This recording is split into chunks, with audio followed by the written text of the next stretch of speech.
Pues en primer lugar, bienvenidos y bienvenidas a Leer Ciencia, que es una actividad que organizamos desde la Unidad de Cultura Científica y de la Innovación de la Universidad de Córdoba en colaboración con FECIC, que es la Fundación Española para la Ciencia y la Tecnología.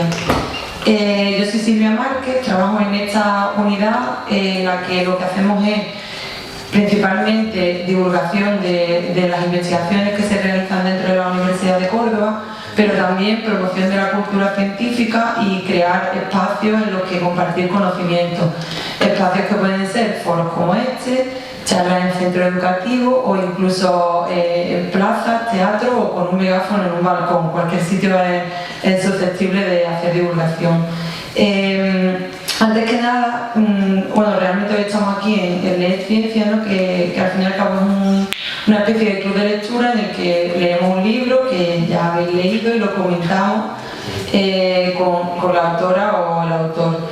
Quería daros las gracias por venir y por participar en la actividad, en primer lugar a los 7 centros que creo que tengo bien apuntados, que son el IES San Álvaro, el IES Guadalquivir, el IES Trasierra, Araquén y Seneca de aquí de Córdoba, así como a los que vienen de la provincia, como el Florencio Pintado de Peñarroya Pueblo Nuevo o el IES Emilio Canales Olmeda de Montilla.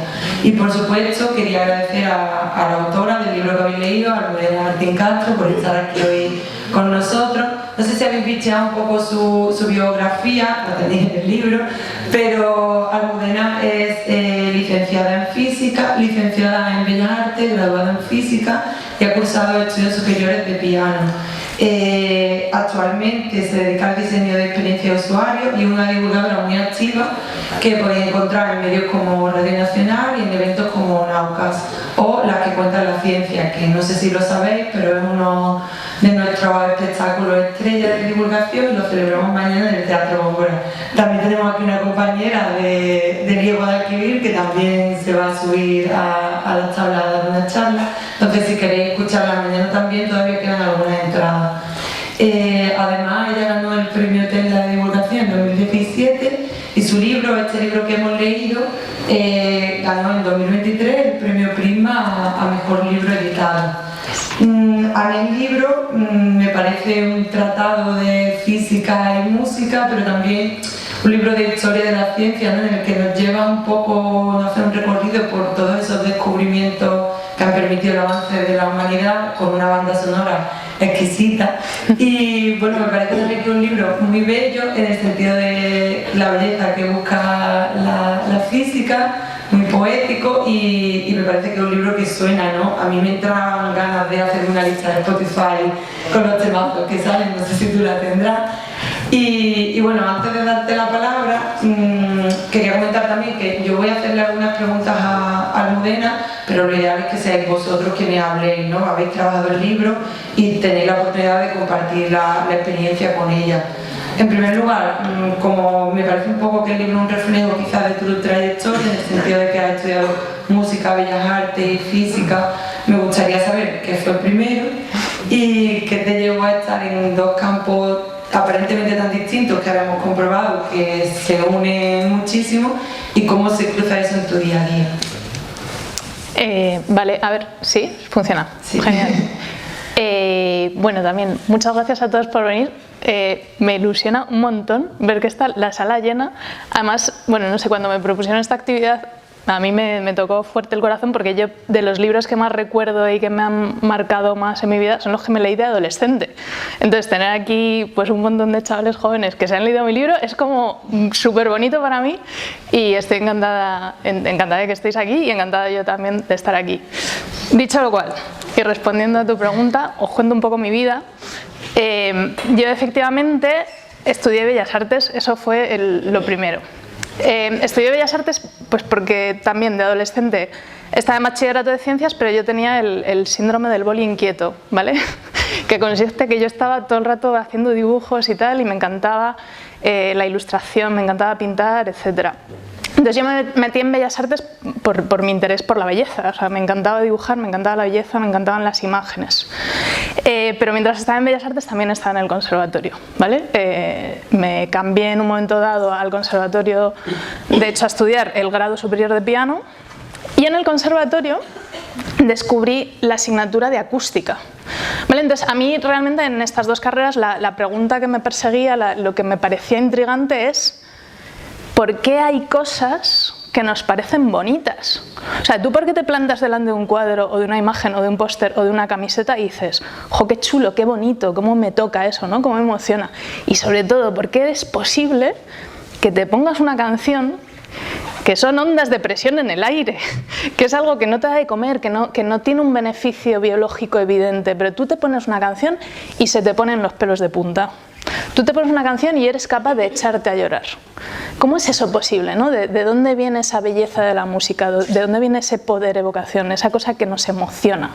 Entonces ya os digo, yo en el Conservatorio Superior pensaba o creía que la respuesta podía estar en el mismo sonido, ¿no? Como que me fui muy ahí a la base, me metí en la asignatura de acústica, cursé 2 cursos de acústica, seguía sin encontrar la respuesta, entonces me lié muchísimo, me obsesioné un poco con este tema y acabé estudiando la carrera entera de física. Básicamente, la carrera de física la estudié de hecho ya cuando yo ya estaba trabajando, o sea, yo estudié Bellas Artes, que por eso hoy en día me dedico al diseño, pero ya mientras estaba trabajando como diseñadora me empecé a estudiar física por la UNED, que es una universidad que hay a distancia. Bueno, dentro de poco os tocará elegir, quizás no sea una universidad óptima para una primera carrera, pero también para deciros que se puede estar estudiando toda la vida. Si sois así como de ser gente curiosa, pues también es un buen recurso que hay ahí.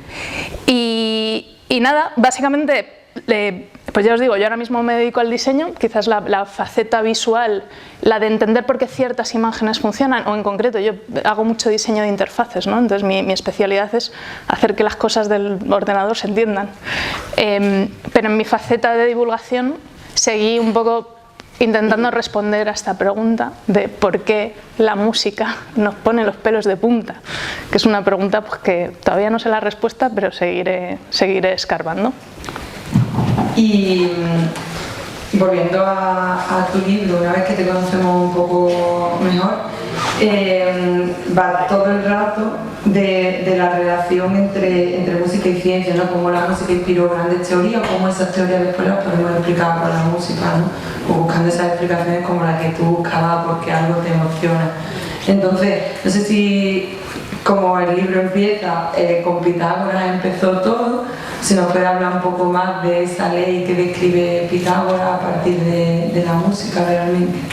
Sí, la misma pregunta que tenía yo, ¿no? De por qué narices la música nos suena bien, por qué nos emociona, es una pregunta que se ha repetido a lo largo de la historia a distintos niveles, por supuesto, pero básicamente desde que la ciencia empieza. Se podría decir que la primera ley cuantitativa de la física, la primera vez que una persona es capaz de describir un fenómeno de la naturaleza de manera precisa mediante números, es precisamente con Pitágoras. Entonces, en ese contexto, en la antigua Grecia, además había como que se le otorgaba un valor educativo muy fuerte a la música. Se pensaba que además la música era como la base, ¿no? De estas leyes platónicas de que si tú escuchabas buena música además te convertías en buena persona. Entonces había un interés muy profundo en entender por qué ciertos sonidos se combinaban bien, producían lo que todavía hoy llamamos armonía, y ciertos sonidos en cambio disonaban. Entonces lo que Pitágoras encuentra, trabajando además con un instrumento que era un monocordio, es que si tú tienes una cuerda, ¿vale? Siempre que la dividas mediante números enteros y sencillos, los sonidos resultantes van a sonar bien, van a quedar bien, ¿vale?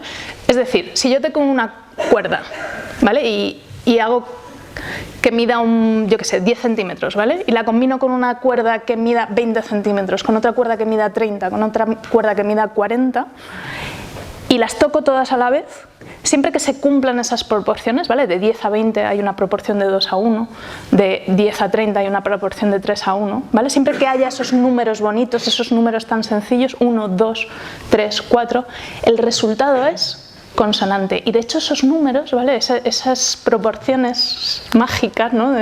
Por decirlo de alguna manera, son las que escuchamos cuando escuchamos un acorde, por ejemplo, de Do mayor. Vosotros sabéis, los músicos, los guitarristas, la gente que están todo el rato, no, acordes de do, sol, fa, no sé qué, realmente lo que hacen es tocar acordes, y cuando tocan acordes es una manera de decir sonidos juntos, ¿vale? Muchos sonidos juntos, y la relación que existe entre estos sonidos es precisamente una relación de números enteros y sencillos. Hay muchos matices a esto, ¿vale? Luego hay acordes menores, con séptimas, ¿vale? La teoría no es tan sencillo, evidentemente esto es como la base de la consonancia y de la teoría musical de Occidente, básicamente. Y esos números a los que Pitágoras le juró amor, no sencillo, como tú has dicho, pequeño y demás, no solo están en la música que escuchamos hoy día todavía, ¿no? Esos números, esas proporciones, ¿dónde más podemos ver ese legado pitagórico? Pues por una especie de carambola curiosa, claro, ya os digo, esto es la antigüedad, al final no deja de ser como un poco la cuna de la civilización occidental, ¿no? Que cuando luego en el Renacimiento los artistas miraban al pasado, precisamente buscaban esa sabiduría de los antiguos, de los griegos, etc. Entonces, cuando los artistas del Renacimiento dijeron, oye, vamos a recuperar la antigüedad clásica, vamos a basarnos en los escritos de estos teóricos griegos que sabían tantas cosas y que eran tan listos, bueno, griegos y romanos, ¿vale? Pero los romanos básicamente copian de los griegos, o sea, son un poco los, no sé, los herederos directos de esa tradición. Pues dijeron, vamos a ver qué decían los griegos de la belleza, ¿no? Para producir nuestros edificios, nuestras esculturas, vamos a ver qué decían los griegos de la belleza. ¿Y qué decían los griegos de la belleza? Pues que la belleza está en las proporciones, la belleza está en los números, pero no se referían a números, seguro que todos habéis oído hablar del número áureo. ¿Habéis oído hablar del número áureo? Sí. ¿Cuántos habéis oído? No, es que la belleza está en el número áureo. ¿Cuántos? A ver, levantad la mano así a bote pronto.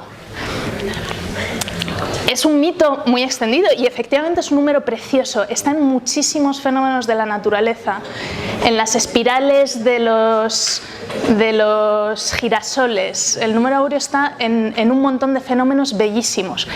Pero la teoría filosófica griega se basaba en las proporciones musicales. O sea, cuando los griegos decían que un edificio estaba bien proporcionado o que las proporciones producían belleza, estaban hablando de eso que había descubierto Pitágoras, que es que ciertas proporciones en el mundo de la música producían belleza, y era una cosa muy constatable mediante los oídos, ¿no? Entonces, de manera indirecta, eso terminó trascendiendo no solo al mundo musical, sino también, ya os digo, por este camino más indirecto en el mundo visual. Entonces, el hombre de Vitruvio, ¿sabéis qué es el hombre de Vitruvio? Vale, si no lo sabéis, por lo menos lo habéis visto en el libro, ¿no? Este señor que está así, la ilustración está de Da Vinci. El hombre de Vitruvio se basa en las enseñanzas de Vitruvio, ¿vale? El tío no se comió la cabeza para ponerle el título a la ilustración.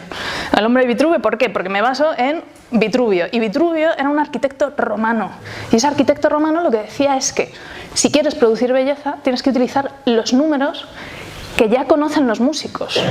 Los números que, según los que más saben de belleza, que son los músicos, producen armonía, ¿vale? Ese hombre de Vitruvio está basado en esas proporciones, 1, 2, 3, 4, que también hacen que los acordes nos suenen bien. Entonces, cuando ves esa ilustración, pues no estás viendo como la representación visual de un acorde de do mayor, por así decirlo, ¿no? Como la traducción visual de una armonía que en último término tenía su origen en la música. Podríamos decir que están sonando también con esas fachadas que tú no... Un montón, porque no, más allá de haberte escuchado en alguna charla como cuando te tuvimos aquí y demás, no había profundizado obviamente nunca, me parecían unos campos súper separados, ¿no?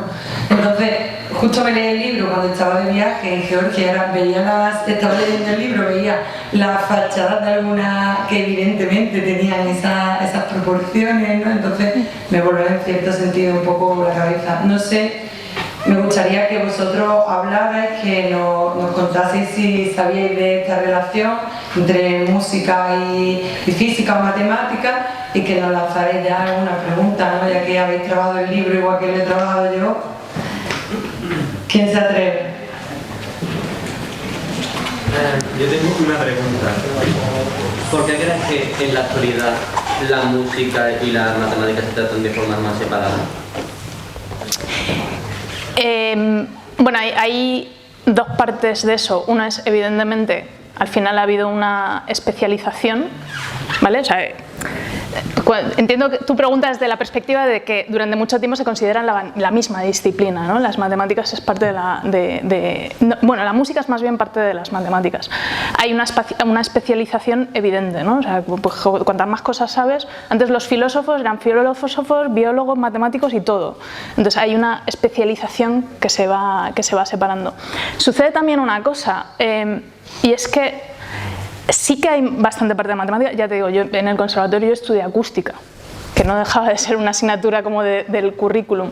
Pero es verdad que la música, cuando yo en el libro cuento que la música era parte de las matemáticas, estoy hablando de un tipo de música como muy teórica, ¿vale? Muy como los fundamentos de la teoría musical. Y sin embargo había otra parte que era la música práctica, que era un poco la música que tocaban pues los punkis por la calle, ¿sabes? Como la música que tú ahora puedes coger una guitarra y te pones a tocar de oído, que estaba muy disociada de la música teórica. Entonces es verdad pues que hay una especie de reestructuración del conocimiento humano que ha hecho que una cosa muy positiva, que es que la música práctica se una a la música teórica, ¿no? Ahora quizás cuando alguien se va a estudiar música a una escuela, pues precisamente lo que quiere es aprender a tocar un instrumento en lugar de que le cuenten pues las proporciones pitagóricas. Pero es verdad que ha habido una pérdida ahí, y es que se ha perdido la historia de esa no sé, esa relación tan fructífera que ha habido entre la música y la ciencia, y sobre todo creo que se ha perdido mucho la concepción de la música como una asignatura muy profunda y muy rica en matices y o sea, con un calado histórico muy importante, ¿no? O sea, no sé, a mí me da pena que la asignatura de música, cuando la música es tan importante en nuestras vidas. O sea, pensad que escuchamos música todos los días y todos los días nos emociona y todos los días nos ayuda a relacionarnos con la gente a la que queremos. O sea, la música es muy identitaria, ¿no? Forma parte de lo que somos, y sin embargo a veces, yo no sé vosotros, pero a veces en el instituto pues no se le da como mucha importancia, ¿no? Cuando el hecho de entender por qué esa música te emociona y cómo funciona la acústica es algo que responde a muchas cosas de nuestra vida, ¿no? O así lo veo yo, esto es mi opinión. ¿Tenéis alguna otra pregunta? Yo sé que sí, me habéis dicho que sí antes. Yo tengo una pregunta, es que si tú crees que hay una realidad matemática en sí en el mundo, o que la matemática es más una interpretación de lo humano, de lo que es ¡Wow! Hardcore philosophy. Dios, ¿cuánto tiempo tienes? ¿Cuánto tiempo tienes? 40 minutos. O sea, es un poco la pregunta de si las matemáticas existen o se inventan y tal. Pero hay un libro maravilloso que mola mucho, que es el cerebro matemático de Nicolás de Jaén, ¿vale? Sí, seguro que lo estoy pronunciando mal, ¿vale? Pero el cerebro matemático, lo buscáis, que habla mucho de esta disquisición y con más fundamento que yo, porque este tipo es un tipo que se dedica a cognición y en concreto a entender de los números. Yo, habiendo leído a este señor y otras cosas, me inclino más a pensar con que en la realidad que nos rodea hay cosas que se repiten, pues porque si las cosas, o sea, si un átomo siempre es igual, siempre se va a comportar igual, ¿vale? Pero después, sobre esa repetición, los patrones que nosotros encontramos, que son patrones matemáticos, son abstracciones que necesariamente siempre se dejan fuera de detalles. Y de hecho, para mí el trabajo de la matemática y de la física es como ir reduciendo el error. Es como si encuentras patrones sobre los que vas encontrando patrones cada vez más finos y cada vez te vas aproximando más. Pero siempre, esto es una cosa muy profunda, esta pregunta que me hace, siempre es una especie de modelo, siempre es una cosa inventada. No creo que nunca tengas como o sea, como que para reproducir la realidad tal cual es, no podrías nunca hacerlo mediante artefactos matemáticos, sino que tendrías que producir otra realidad y entonces no te ahorras nada. ¿Tiene sentido lo que he dicho? Sí. Vale. ¿Y cree que es posible que quizá en el afán de encontrar una respuesta a las causas, de encontrar un porqué a algo, por ejemplo en este caso a la belleza, el por qué algo nos parece más bello o menos bello, también se crea una realidad que quizá no es como en este caso las matemáticas, no sé si me explico, o sea, que quizá es una interpretación nuestra al intentar buscarle un porqué a algo que quizá no lo tenga, o no sé si me explico. Como que el modelo que te construyes no representa fielmente lo que hay fuera. Algo así, como si intentas buscarle una relación a algo que quizá no la tenga y simplemente evoca algún tipo de sentimiento en ti y quizá no tenga una razón de por qué sea así.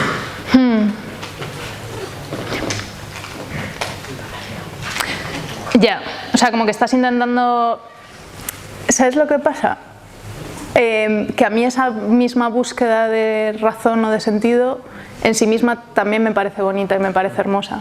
Entonces, incluso si no pudieses obtener la respuesta fidedigna y última a ese porqué, la búsqueda me parece también que merece la pena, ¿sabes? Pero, sí. Retomando un poco ese tema de la belleza, como que en el libro la belleza es un poco el pegamento que lo une todo en muchos casos. Aparece como motor de la física, como fuente de motivación, pero también como criterio de verdad en algunas de las historias que nos cuenta. Entonces, ¿qué tiene que tener una teoría o una ecuación para que sea bella?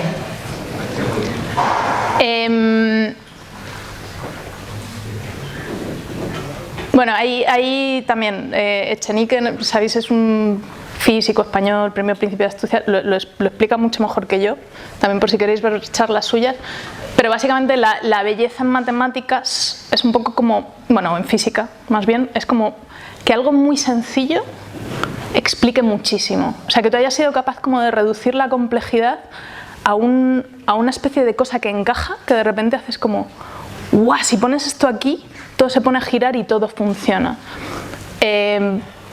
No sé cuántos de aquí sois de bachillerato de ciencias o como que os molan mucho las mates. ¿Hay gente que le gusten mucho las mates aquí? ¿O la física?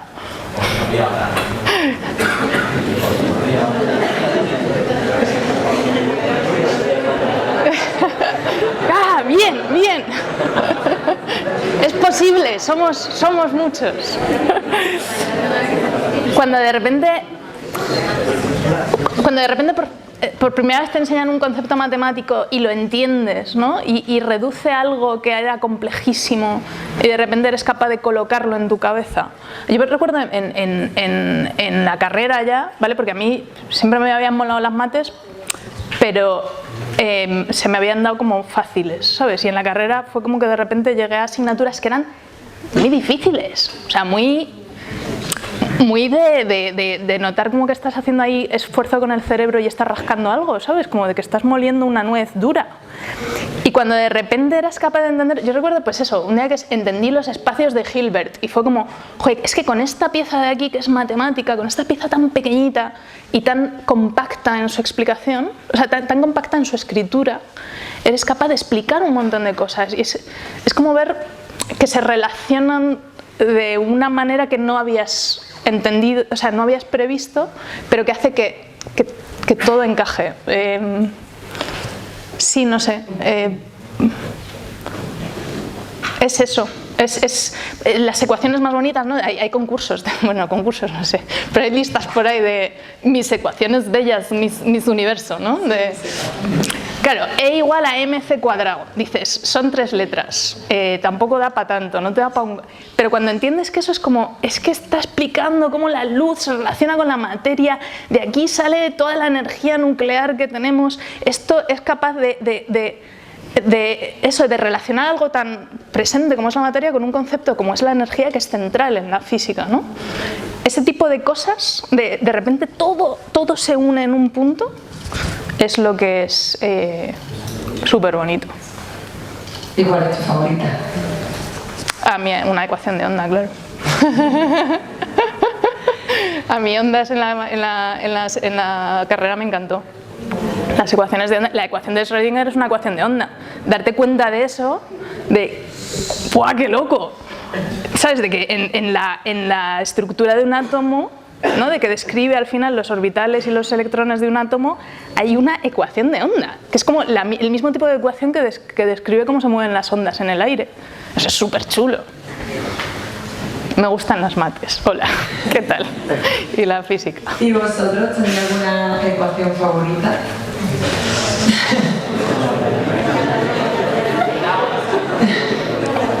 Mira, si queréis, os toca turno de preguntas.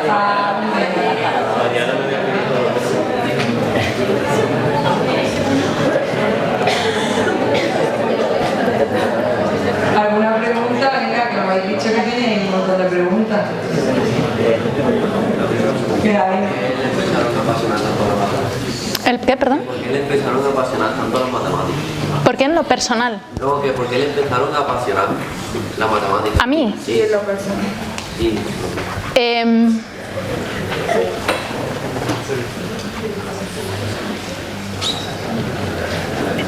No sabría decirte. O sea, te diría que siempre me habían gustado. O sea, no es que me gustasen. Yo en el instituto y tal, ya os digo, yo me metí por bachillerato de ciencias, se me daban bien estas cosas.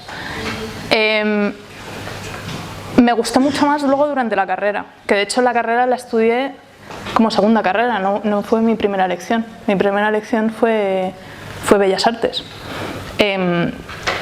Sí que es verdad que yo andaba con una pregunta que era otra, ¿sabes? Era una pregunta, pues eso, relacionada con el sonido, con la acústica, todo el rato era entender el sonido. Lo que pasa es que luego en la carrera, que se ponían las cosas un poco más difíciles, un poco más abstractas, sí que veía esto que os digo, como ciertos patrones, cierto poder explicativo. Hay también como libros de divulgación maravillosos. A mí me gusta mucho uno que es Gödel, Eskerbach. O sea, como hay cosas muy profundas de pensamiento y de filosofía que son bonitas. Pero no sabría decirte por qué. O sea, hay muchas maneras de fruición estética. Yo sé decirte que a mí ese tipo de patrones de encontrar que algo y de ser capaz de entenderlo y verlo como un sistema desde arriba me parece bello. O sea, las mates y la física tienen problemas muy creativos. No son resolver problemas y dar un resultado numérico, ¿vale? Realmente es mucho más creativo y mucho más ¿cómo encuentras la manera de resolver esto? ¿No? Y bueno, ya si luego te metes a investigar y a buscar tú los propios patrones, pues más todavía, ¿no? Y luego en la carrera, por ejemplo, me flipó muchísimo todas las asignaturas de experimentos, ¿vale? Como de ir al laboratorio y realmente medir y ver las cosas. O sea, porque una cosa es como leer en un libro pues que la luz hace X y que el láser se comporta de tal manera y que si las longitudes de onda no sé qué, y otras cosas es como ir a un laboratorio y ver que funciona, ¿sabes? Y que puedes pensar en maneras de visualizarlo y de medirlo y tal. Una asignatura que me flipó, que era como visualización de fluidos. Y entonces era una cosa muy tonta, pero es como tienes un montón de lentes, tienes un montón de tal y tienes que... Nosotros en concreto estamos intentando visualizar cómo eran los remolinos de aire a la salida de un tubo, de nuevo, porque yo lo que quería era ver cómo era la salida de aire de un clarinete, ¿vale? O sea, yo a mi rollo. A mí me interesa la música, tal. Pero en esta asignatura era como, vale, pero es que entonces tienes que pensar en cómo colocas las lentes para que los rayos vayan paralelos, tienes que pensar cómo visualizas ese aire. Pues una manera de visualizar el aire es calentarlo, ¿no? Y entonces poníamos una imagen de puntos detrás y veíamos cómo se desplazaban por la difracción del aire. Yo qué sé, te estoy contando un rollo, pero la movida es que eso no está escrito, ¿sabes? Como que tienes que averiguarlo y tal. Entonces ya te digo, no, yo no te puedo decir, no, es que a los 7 años llegó Pitágoras, bajó y me dijo, estudia matemáticas. No, simplemente se me daban bien. Y luego volví de rebote porque sí que me interesaba mucho eso, el sonido, la acústica, todas las cuestiones que tenían que ver con lo que a mí me movía, que era la música. Y eso. Teníamos otra pregunta por aquí. ¿Cree que si no hubiese tenido ese interés por la música, no hubiese llegado a estudiar física?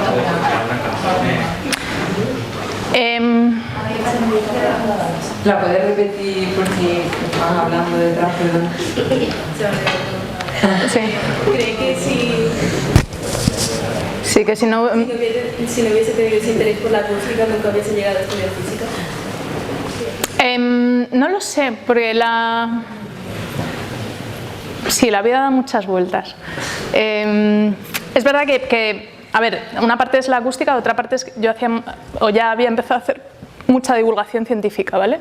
Por otros temas, porque yo escribía, entonces tenía un blog y entonces ya había conocido a la gente del mundo de la divulgación, entonces sí que la ciencia era tal. Me pregunto, por ejemplo, si quizás no hubiese estudiado acústica, pero hubiese estudiado mates o algo así. Probablemente sí que habría acabado estudiando algo numérico y cuantitativo. Una cosa que a mí me pasó en Bellas Artes es, la carrera es muy bonita y es una carrera que te da muchas herramientas para hacer y para resolver problemas así como de... no sé cómo deciros, como en mi casa se ha roto una mesa, ¿cómo la puedo arreglar? ¿Sabes? Como muy de resolver problemas creativos a otro nivel, pero a mí Bellas Artes en concreto, y esto es mi experiencia personal intransferible, a cada cual le comunicará lo que sea, no me dio la sensación de que me estuviese dando un conocimiento cierto sobre el mundo que me rodeaba. Y yo tenía esa curiosidad, ¿sabes?, de entender cómo funcionaban las cosas. Bellas Artes te da otras herramientas a nivel conceptual, te hace analizar cosas quizás más abstractas, pero a mí me interesaba también el tener algún tipo de formación que fuese más tangible sobre el mundo, ¿sabes?, más sobre, salgo aquí y veo esto y entiendo que hay algo que puedo explicar. Entonces, también en ese sentido me gustó mucho estudiar física, aparte de la pregunta de la acústica. Pero no lo sé, si hubiese tenido otra vida, vete tú a saber qué habría estudiado. ¿Tú tenías alguna?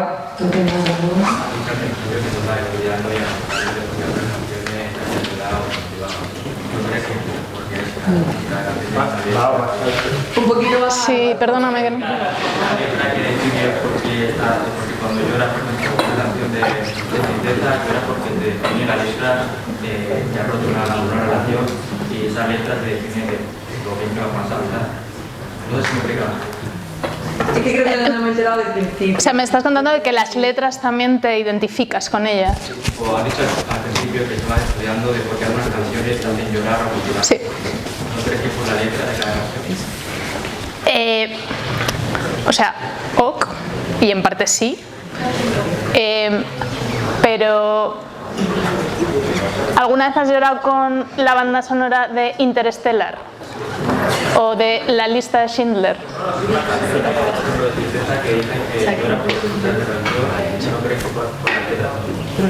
Claro, pero eso es una parte y un ingrediente importante en algunas canciones, pero hay muchísimas canciones y obras que no tienen letra en absoluto, ¿sabes? La música de Interstellar, la lista de Schindler, cualquier banda sonora de una película tal, en esos casos hay una emoción que es muy palpable. De hecho, a ver, aquí no me lo he traído, pero yo hay charlas que las empiezo, pongo 3 ejemplos musicales y le pregunto al público de qué va la película. Y enseguida lo saben, ¿no? Te pones una película de... ¿Sabes? No sé, es que lo voy a hacer mal, o sea... Mi point es, sí, la letra es una parte importante, pero ni esa letra sería lo mismo si la leyeses en un poema, ¿vale? Ni esa música dejaría de funcionar en ocasiones, ¿vale? Hay veces que sí, hay veces que una canción es simplemente la letra y ya está, pero normalmente cuando a una canción le quitas la letra sigue comunicando algo. Quizás no comunica tanto, pero sigue comunicando bastante. Yo en concreto, además, ya te digo, yo estudié en el conservatorio, entonces vengo de repertorio clásico. O sea, todo lo que yo he tocado durante toda la vida eran cosas para piano. Y te juro que me emocionaban muchísimo. Entonces, hay una parte que sí, que es la letra, la parte literaria, etc. Otra parte muy importante que tiene que ver con la música y que tampoco está la respuesta en la física, ¿eh? Es un fenómeno muy complejo. Muchas veces tiene que ver mucho más con la prosodia, con la voz, con la cualidad del sonido que con la armonía en sí. Pero está ahí, ¿no? O sea, ¿nunca te ha emocionado una canción sin letra? ¿En serio? Pues te voy a pasar una lista de Spotify. O sea...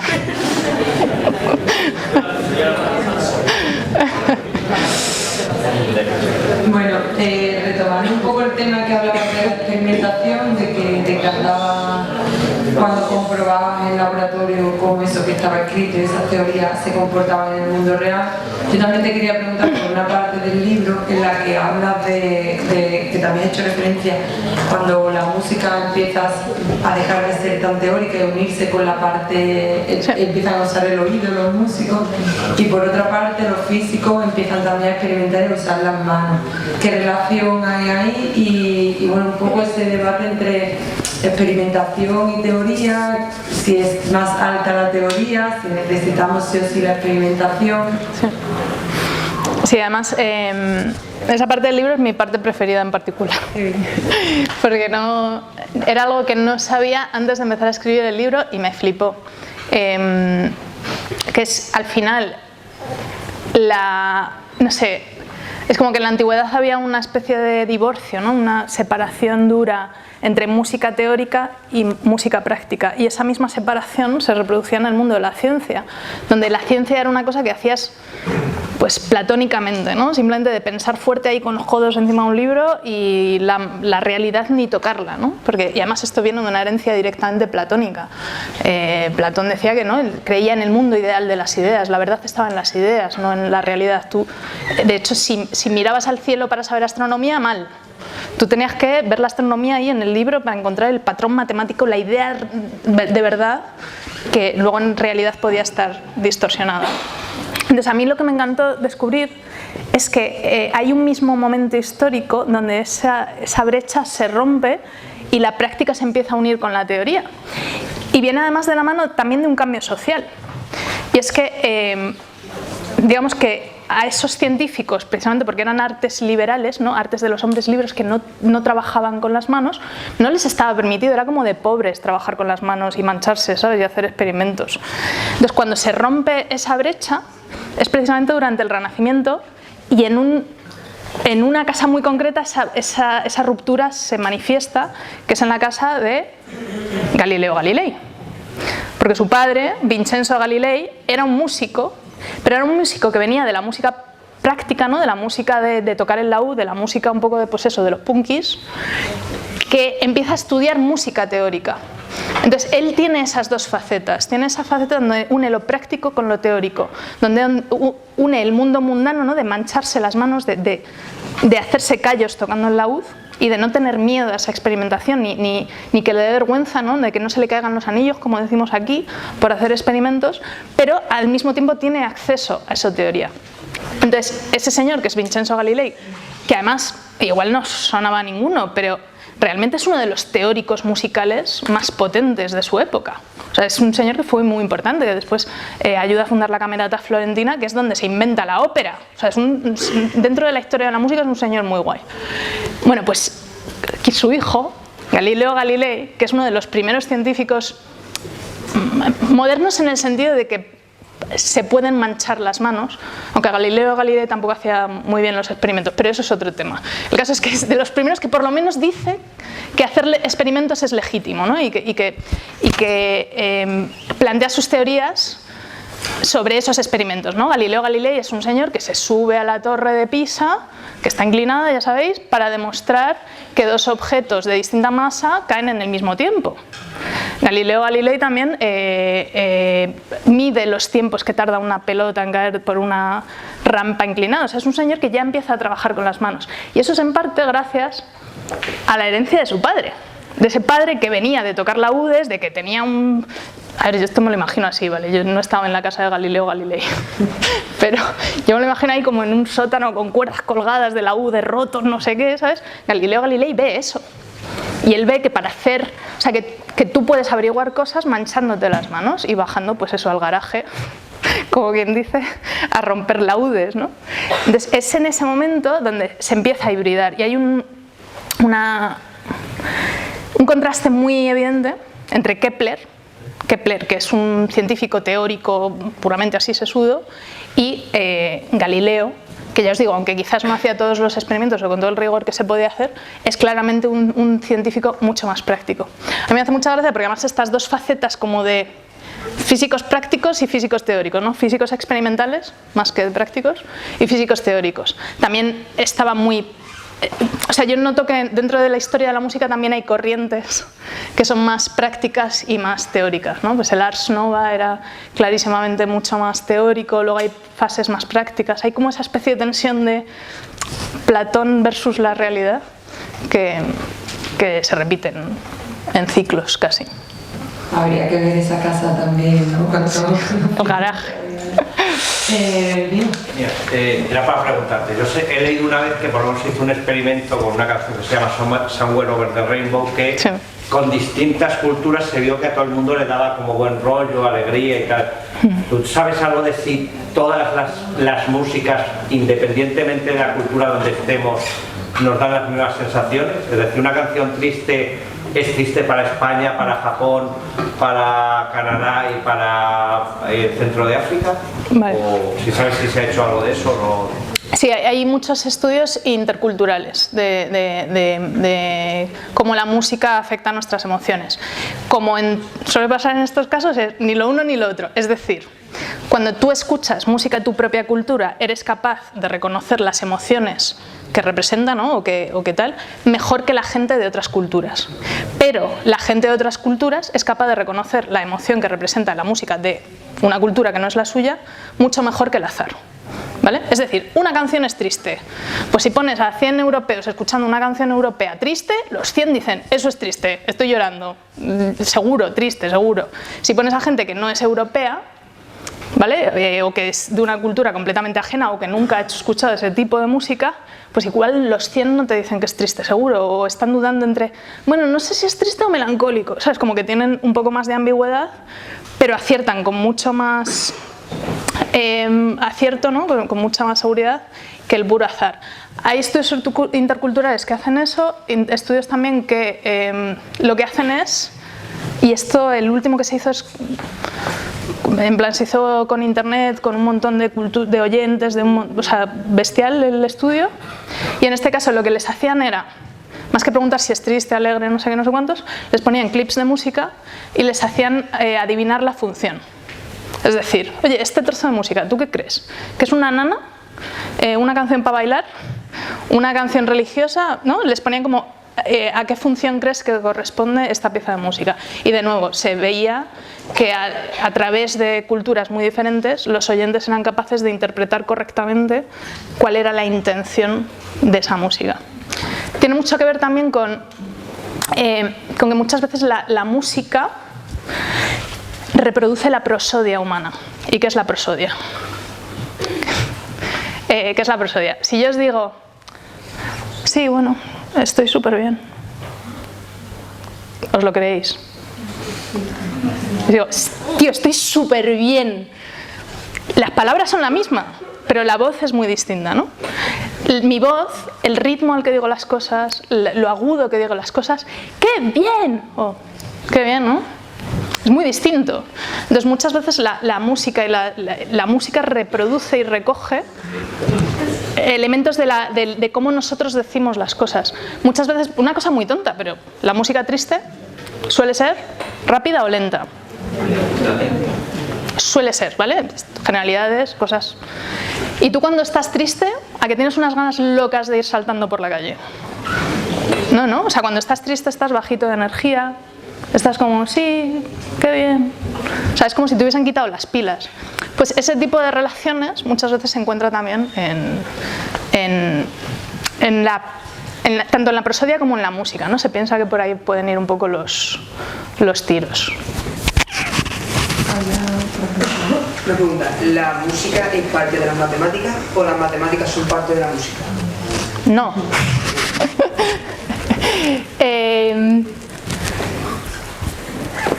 Yo diría que realmente ni lo uno ni lo otro, en el sentido de que son disciplinas que cada una tiene su ámbito, su autonomía y su legitimidad, ¿no?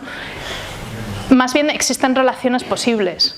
Tú puedes, mediante herramientas de las matemáticas, estudiar fenómenos de la música, a veces incluso a nivel puramente lingüístico, ¿no? De escritura. Tú puedes estudiar los patrones que existen en una escritura musical y eso hacerlo mediante matemáticas. Puedes también ver las huellas que ha habido de la música en la historia de las matemáticas, pero son disciplinas diferentes, ¿no? Sus objetivos son distintos. En el libro más bien lo que cuento es esa especie de relación que ha habido histórica por un fenómeno muy concreto que es el de la consonancia, y ese es un fenómeno físico que se describe con matemáticas como tantos otros, ¿no? Pero son distintas, ¿no? No necesitas saber matemáticas, aunque mola mucho que sepas matemáticas, para estudiar música. ¿Había otra por ahí?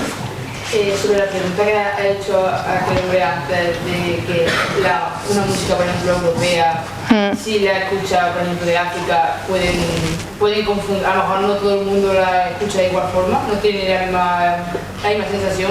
¿Crees que la música clásica, al no tener letra, o por lo menos la que sea más de esa música que no sea de canción, ¿crees que da lugar a que más gente, que más gente de diferentes sitios tenga las mismas sensaciones? ¿O al contrario, como no tiene letra específica, la gente tiene diferentes sensaciones? Es decir, que como no tiene letra, no hay una sensación que sea única para esa canción. No tiene que ser, por ejemplo, melancolía, puede ser mejor tristeza, puede ser olvido, puede ser... Los estudios que yo menciono normalmente es al margen de la letra, ¿vale? Y otra cosa importante, lo que os contaba de sí que hay una especie de transferencia, ¿no? Esto en concreto yo os estoy hablando de un estudio que se hizo con chimanes de una tribu de África, porque además es muy difícil hoy en día hacer este tipo de estudios porque es muy difícil encontrar oyentes que no hayan sido expuestos a la música occidental. O sea, tú date cuenta que para estudiar si esto es completamente independiente de la cultura tendrías que encontrar a alguien que nunca jamás se haya puesto una radio, ¿no? con música de este tal. Entonces, esto en concreto os hablo de un estudio que se hizo con chimanes de Camerún, y realmente lo que hacían era ver si 4 emociones básicas, que eran alegría, tristeza, miedo... No me acuerdo de la última. Dios... alegría, tristeza, miedo y sorpresa o algo así, no sé, lo puedo buscar. Se me ocurrirá en otro momento.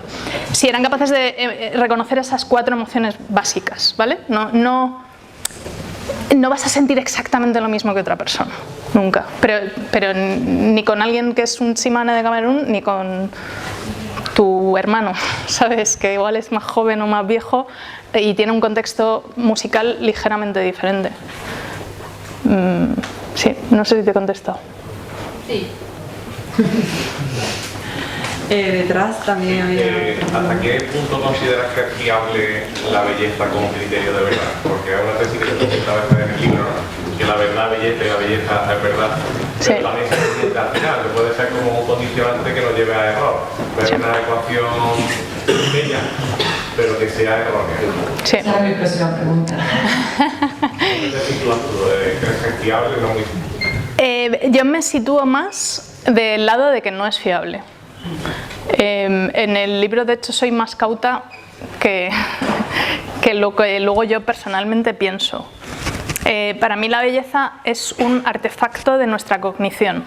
Es decir, a nosotros nos resulta más fácil entender cosas que son más sencillas, que ocupan menos memoria de trabajo, que no son... O sea, nos gustan las ecuaciones pequeñas porque cuando vamos al examen de física nos las sabemos y no nos cuesta recordarlas, por decirlo así muy burdamente, ¿no? Pero creo que eso es como con nuestro cerebro de simio listo. Estos son el tipo de cosas que nos producen placer y que nos gustan, pero eso no representa necesariamente la realidad. Dicho esto, ¿no? O sea, sí, la realidad puede ser mucho más compleja que nuestros modelos, pero es verdad que nuestros modelos nos sirven a nosotros para comunicarnos, ¿no? Con otros homo sapiens, con otros científicos, con otra gente y para estudiar el mundo desde nuestro cerebro de mono listo.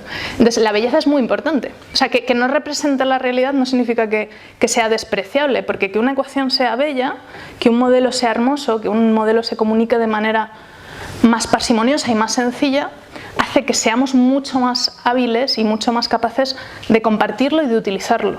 Un modelo que es demasiado complejo no nos sirve para nada. Entonces creo que no es criterio de verdad, pero... En absoluto, no es criterio de verdad en absoluto. Yo personalmente pienso que no. No hay una pista que entre estos dos, este podría ser por este carácter. ¿Cómo, perdón?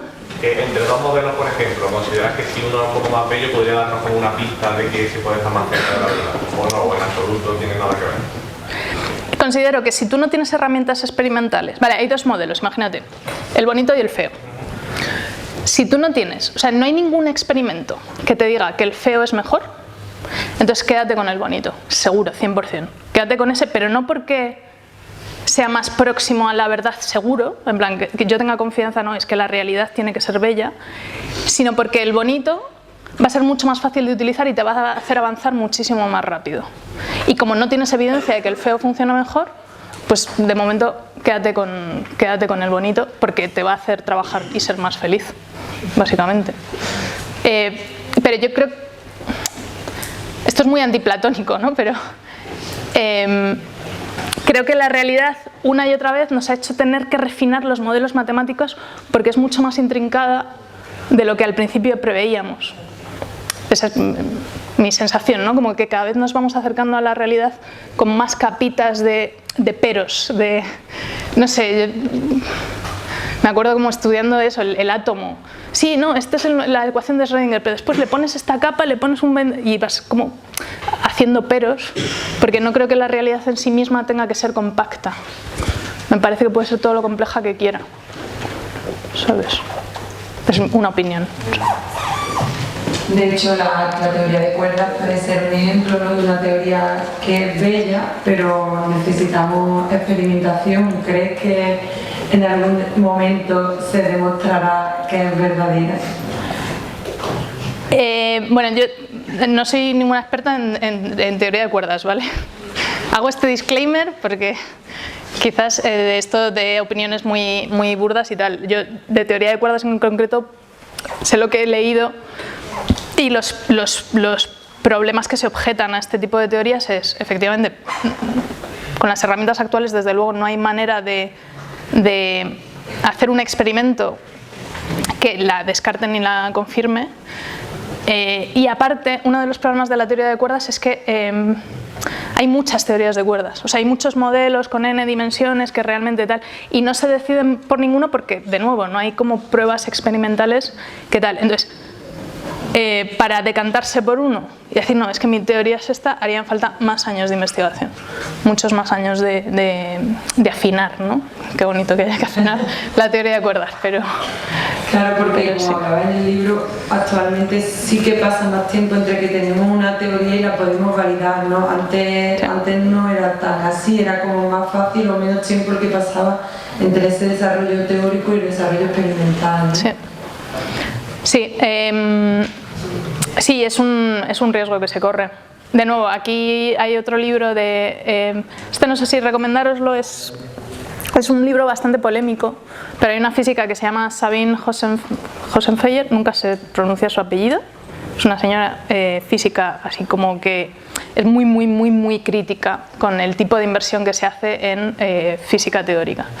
Las malas lenguas dicen que además es que la física teórica que se financia no es la que ella practica y que quizás por eso también es súper crítica. Pero bueno, tiene un libro que se llama Lost in Math, que creo que este no está en español, que critica precisamente eso, un poco como la brecha que hay entre el experimento y la teoría, ¿no? Que a veces pueden pasar como 40 años. Entonces es un riesgo que corres.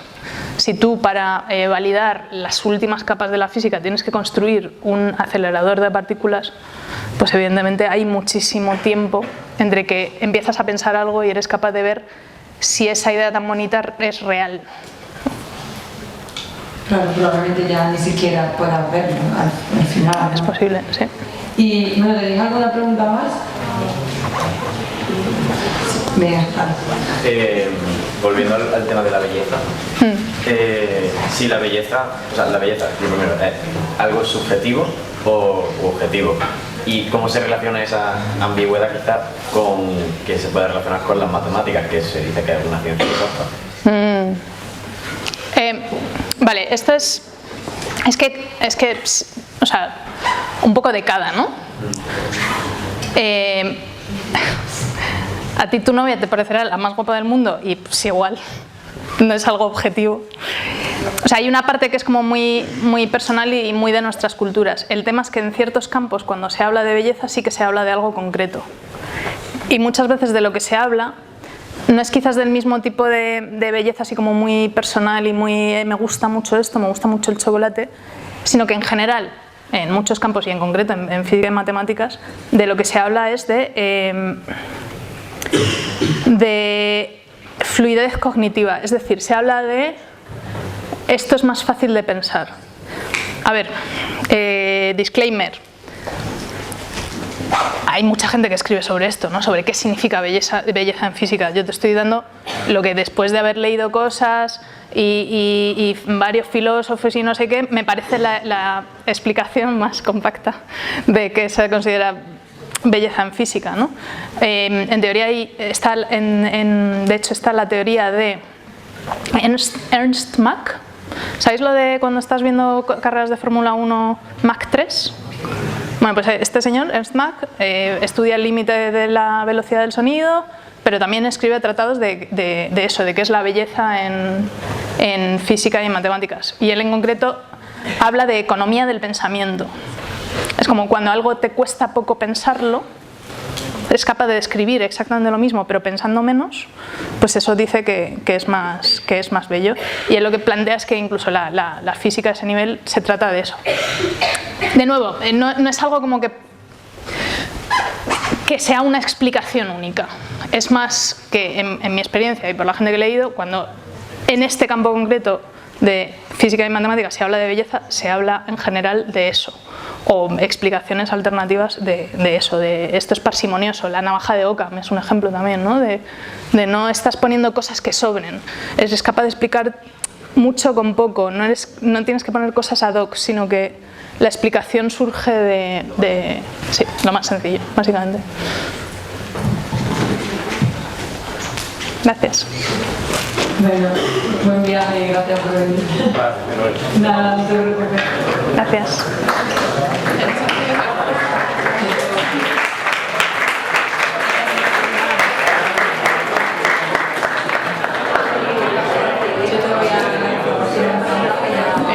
Ramos. Había un instituto que querían que le firmase también el libro, creo que... Bueno, los que nos quedamos retomamos, ¿vale? Yo le voy a hacer una o dos preguntas máximo a Aurora, perdón, a Almudena, y si tenéis alguna pregunta, tenéis en cuenta, venga. Relacionado con lo que los libros, ¿hay autores más de De esto mismo, no sé si lo he mencionado ya, pero hay un libro precioso. Es muy bonito este libro, pero es un libro para darle tiempo, para agarrarte a la silla y, o sea, es duro, ¿vale? Pero Gödel Eskerbach de Douglas Hofstadter, es que os lo digo así y no se os va a quedar nada, pero Gödel, que se escribe G-O con diéresis D-E-L, Esker como el dibujante este tal, y Bach. Bueno, es muy guay. Es muy bonito ese libro. A todos los niveles, literario, conceptual, matemático, visual, es muy muy bonito. Es muy duro. Eso es bicho así de gordo. Y luego, este no es de matemáticas, pero es un autor que mola muchísimo. Que, o sea, es como de mis escritores preferidos, de los que más admiro yo. Maravilloso, Oliver Sacks, no sé si le conocéis, es maravilloso, es un señor que es neurólogo y habla de sus pacientes, siempre de manera anonimizada y muy respetuosa, pero es como, habla de afecciones de la cognición, ¿vale? Y en concreto tiene un libro sobre todo, cosas cerebrales que afectan a cómo percibimos la música, que se llama Musicofilia. Es muy guay y además Oliver Sacks es como que él escribe y notas que es una bellísima persona, que le importan sus pacientes, que tiene una curiosidad infinita, que es un ser humano bonito. Entonces Oliver Sacks, muy buena cosa. Yo la pregunta que te quería hacer también, en el libro hablamos de que habla de cuando se buscaba la música de la esfera, que en el vacío no se propaga el sonido, ¿no? Pero hace unos meses el telescopio James Webb la NASA publicaba el sonido de la galaxia espiral M74, la galaxia fantasma, y que había sido captada por ese telescopio. ¿Cómo se sonoriza esa música de la esfera? Sí, a veces hacen mucho estos experimentos, hacen lo que se llama una sonificación. Es un poco trampa, ¿vale? El rollo es, sabéis que el sonido son ondas. Hasta aquí bien, o sea, si habéis leído el libro, esa parte os la sabéis. Son ondas mecánicas en el aire, es decir, el sonido al final hay zonas más densas de aire y zonas donde el aire está más enrarecido, ¿no? Más distendido. Genial, y entonces eso lo representas y dices, mucha presión, poca presión, mucha presión, poca. Ya está. Eso es una onda. Vale, pues sucede exactamente lo mismo con las ondas electromagnéticas, solo que en ese caso lo que estás pintando no es la presión que existe en un medio como es el aire, sino que lo que estás representando es el campo electromagnético, ¿vale? Y bueno, de hecho el eléctrico y el magnético, que son dos. Entonces, cuando hacen este tipo de sonificaciones dicen, ondas, ondas, ¡buah! Aquí hay un match. Yo convierto una cosa en la otra y así puedo imaginarme cómo suena la galaxia, pero no deja de ser una especie de transformación pues un poco arbitraria, ¿sabes? O sea, como que lo podrías convertir en eso y lo podrías convertir en un dibujo o en un... Claro. Entonces, sí, son cosas interesantes, además desde el punto de vista de la divulgación pues siempre queda curioso, hay algunas que sonan tal, al final lo que significa es que si hay ondas más rojas, ¿vale? O sea, menos energéticas, más largas, van a ser más graves y las azules pues van a ser más agudas. Es un poco esa la traducción que hacen así a bote pronto. No hay... No, así suena... Sí, pero es silencio. Tú pones el oído y ahí no oyes nada, ¿vale? Es una traducción, sí. Bueno, y por último, a ti la música también te inspiró para una investigación específica, que fue la que realizaste junto a Iñaki Úcar, que, si mal no recuerdo, resolviste un poco el misterio de unas indicaciones que Beethoven había incluido en sus partituras usando un metrónomo, pero siguiendo esas indicaciones parecía que había que tocarlo todo muy muy rápido, ¿no? ¿Qué problema había con ese metrónomo y cómo lo descubriste? Vale, pues esto, por curiosidad, ¿alguno ha visto el vídeo de Jaime Altozano del metrónomo de Beethoven? ¿Aquí no hay seguidores de Jaime Altozano? Ah, sí. Vale, pues esta es la historia que nosotros sacamos. Básicamente, bueno, como no hay mucha gente, entonces a los demás os lo cuento. Básicamente, esto fue mi TFG de física. Yo engañé a un profesor y hice un trabajo de música como trabajo fin de grado de física, lo conseguí. Pero básicamente yo lo que me propuse era responder a una pregunta que a mí me había perseguido desde el conservatorio, que era, tú cuando llegas al conservatorio y te toca tocar Beethoven, te dice, mira, Beethoven ha escrito aquí un numerito de cómo de rápido hay que tocar la pieza, pero está un poco mal de la cabeza, no le hagas ni caso. Y tú pues te lo crees y dices, pues yo qué sé. Entonces en general hay una cosa que son las marcas metronómicas, que es un número que te dice cuántos bits por minuto tienen que sonar en la música, ¿vale? Si son muchos bits por minuto, la música se toca muy rápido. Si son pocos bits por minuto, la música se toca lento. ¿Qué es lo que pasa? Que en las partituras de Beethoven, en general, las velocidades que le indicas son más rápidas de lo que a la gente le parece razonable, ¿vale? En concreto hay algunas que se dicen que es como imposible de tocar, que aquí se le había ido la olla. Entonces ha habido durante la historia muchas explicaciones de por qué podía ser esto. Pues que si una real, ¿vale? Esto es una explicación real, decía que Beethoven era un poco mala persona, entonces lo que quería era fastidiar a los músicos, ¿sabes? En plan, que estudien, que vaya más rápido, ¿sabes? Como que lo ponía a propósito para joder. Hay otra explicación que dice que no, que es que él estaba sordo y entonces como él se imaginaba la música muy rápido en su cabeza, pero que después la sacabas al mundo real y no funcionaba bien. Y otra explicación es que su metrónomo estaba roto, Es decir, el metrónomo es un aparatito que tiene una masa que a ti te sirve precisamente para eso, para ajustar los bits de un péndulo a la velocidad de la música que te imaginas. ¿Qué es lo que pasa? Que Beethoven es un early user. Beethoven le dan el primer prototipo de metrónomo recién salido de la máquina del señor que inventa el metrónomo, ¿vale? Que es Malzel. Entonces le dan este prototipo y no sabemos, porque se ha perdido, si ese prototipo funcionaba bien. Entonces esa hipótesis se barajó durante, bueno, prácticamente desde tiempos de Beethoven, ¿no? De hecho, su primer biógrafo dice que ese metrónomo probablemente no funcionaba todo lo bien que debía de funcionar. Claro, esto es una pregunta un poco imposible, ¿no? Porque ese metrónomo no está, ¿cómo sabemos si se estropeó? Pues bien, lo que nosotros hicimos fue, bueno, yo soy coautora de un paper, ¿no?, científico con Iñaki Ucar, que es el otro autor. Lo que hicimos fue analizar la física del metrónomo, ¿vale? O sea, hicimos un modelo perfecto de metrónomo que consideraba todo, la masa de la varilla, la masa del doble péndulo, un montón de parámetros, de manera que nosotros podíamos como tener en el ordenador, por así decirlo, un metrónomo y cambiar distintos parámetros, cambiar la masa de la varilla, la masa de arriba, no sé qué, para imaginar de qué manera se podría haber roto un metrónomo. Es decir, si tú coges un metrónomo normal y le cambias la masita o le cambias la varilla, ¿qué es lo que le pasa? Imagínate que Beethoven no engrasaba su metrónomo, ¿vale? ¿Qué es lo que le pasa a un metrónomo si aumentas el rozamiento? Queremos ver si había algo que pudiese hacer que el metrónomo funcionase más despacio, de manera que Beethoven se hubiese obligado a poner tempos más rápidos de lo que él realmente quería para reproducir la música a la velocidad que él estaba imaginando. Y en paralelo a eso lo que hicimos fue analizar un montón de grabaciones musicales de Beethoven con 36 directores diferentes tocando las 36 integrales sinfónicas de Beethoven y ver a qué velocidad estaban tocando los músicos, a ver si es verdad que los músicos en general no tocan a la velocidad que dice Beethoven.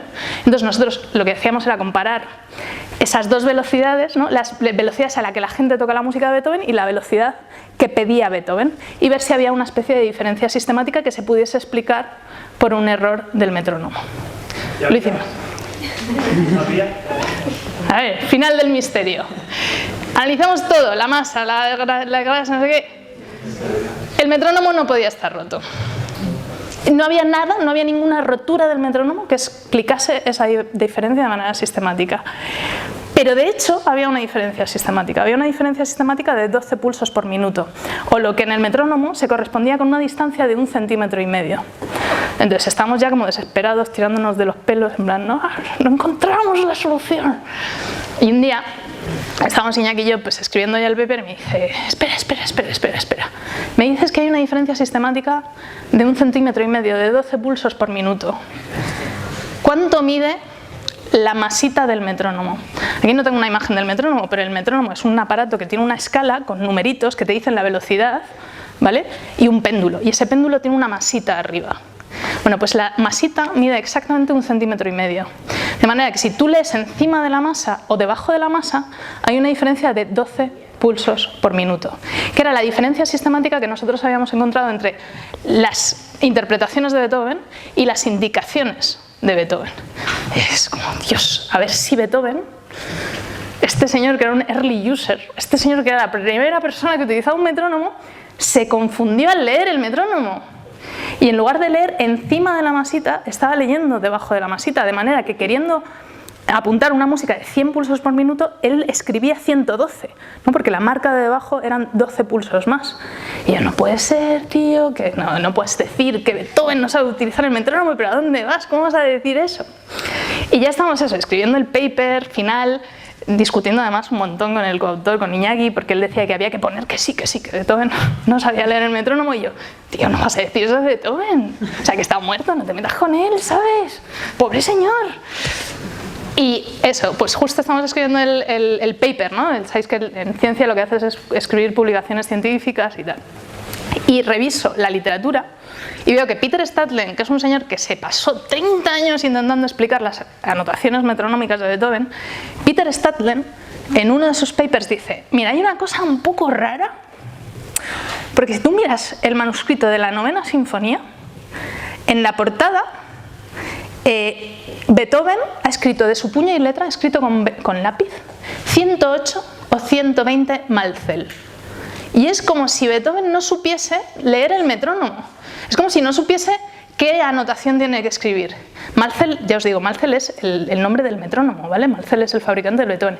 108 o 120. Había justo 12 pulsos por minuto de diferencia. Como si en un momento dado Beethoven estuviese escribiendo la 9ª sinfonía, o sea, la primera página de la composición más gorda de toda la historia de la cultura europea, escrito de su puño y letra, que está dudando sobre cómo utilizar el metrónomo. Y básicamente pues publicamos ese paper y en fin, salió en El País, salió en un montón de sitios y fue muy bonito, la verdad. Ya está, fin de la historia. Casi que no atreviste al final a decir que no entendía el metrónomo. Sí, esa es la sugerencia, o sea, nuestra explicación es eso, que Beethoven escribió las marcas que no correspondían. Bueno, tenemos tiempo para una pregunta más. ¿Tenéis alguna? Profesora de clase de matemáticas, ¿no te cansas de estar de pie? ¿El qué? Está todo bien, está todo bien. No te preocupes. No te preocupes. Pero esa no me vale como última pregunta. ¿Tenéis alguna otra o me lanzo yo? Venga. Hay personas que ven las distintas tonalidades con distintos colores, que si hay alguna relación con los armónicos y demás. No soy una experta en este tema tampoco, ¿vale? Pero tengo muchas ganas de meterme y rascar, porque una de las cosas que había leído de Rimsky-Korsakov en concreto es que el tipo no, o sea, imaginaos do, re, mi, fa, sol, así. Pues él no dice do es rojo, re es naranja, mi es amarillo, ¿sabes? No tiene una escala de colores continua a través de los grados conjuntos, sino que parece ser que él lo hacía por lo que en música se conoce como el círculo de quintas. Es decir, que el do era amarillo, el sol era verde, el do, sol, re, la, mi, si, que realmente es la relación armónica. Pero ya te digo, o sea, de esto no sé lo suficiente, lo digo por si quieres meterte a internet a buscar en plan Rimsky-Korsakov sinestesia, porque esto lo tengo ya ahí como una pestaña en el ordenador que quiero investigar y en este momento no sé lo suficiente. Y la sinestesia va por otros tiros, yo creo que no tendría por qué, pero no sé lo suficiente de este tema. Bueno, os recuerdo que mañana estará Almudena en Las que cuentan la ciencia en el Teatro Góngora, que tenemos algunas entradas de última hora. Si alguno está interesado se lo podéis comentar a mi compañera María y Javier Correo. Así que por último te pregunto, súper resumido para que no nos haga spoiler, ¿de qué tema vas a hablar mañana?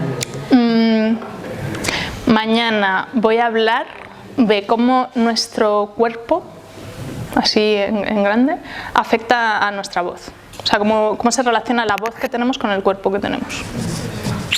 Habrá que ir a escuchar. Bueno, muchísimas gracias Almudena por tu tiempo y a todos vosotros por asistir, por participar.